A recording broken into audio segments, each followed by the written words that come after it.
ashe da rai nake son ki jaruma ba da zuciyata ba.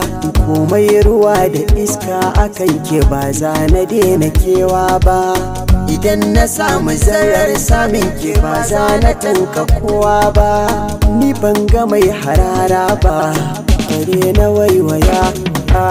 Inda ya kanki ne za na jura wahalar zuwa garin nisa. Da an taɓa ki a jira ni don kwatila sai na zo na ɗaukansa. Jimirin jiran ki na idan ki zo na kalle kikin biyar Hausa. Siri na rayuwa ta ke ce kawai da kin kira da na amsa. Zuma a baki daɗi gare ta kin bani ta kira lasa.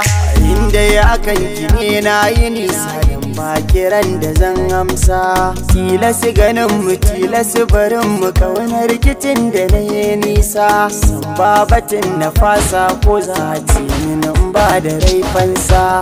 Tsarin zubin ki daidai ne ya kama zuciyata ne.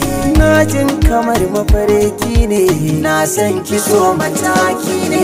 Ni ban da damuwa har zan buɗe 'yan idanuna.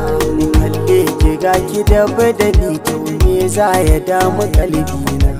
Yau za na yi amotin da na gane kina da tausayina. Dan yanzu na zamo waya mafatauci mai bidar gurin kwana. Na kwallashe ladan sanar da iya mafiya kalamai. Daga zuciya nake kwatanta na zayyano jawabaina. Idan babu ke ina ne zan saka zuciyar ta bar yawan kuna. Kowa da nasa amma ni ke ce cikar muradaina.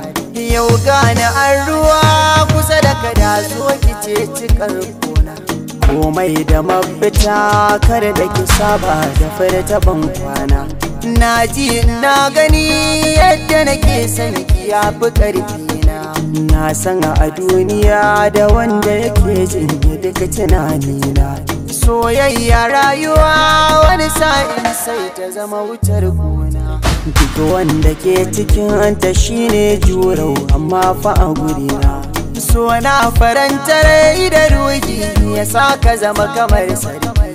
Kuma rayuwa da so misali daina kama da a mafarki. Samari mi haƙuri idan har mun samu so mu sa sauki. Mata mi haƙuri idan har mun samu so mu sa sauki. Masoyi yana da rana ne. Masoyi yana da rana ne. Masoyi yana da rana ne.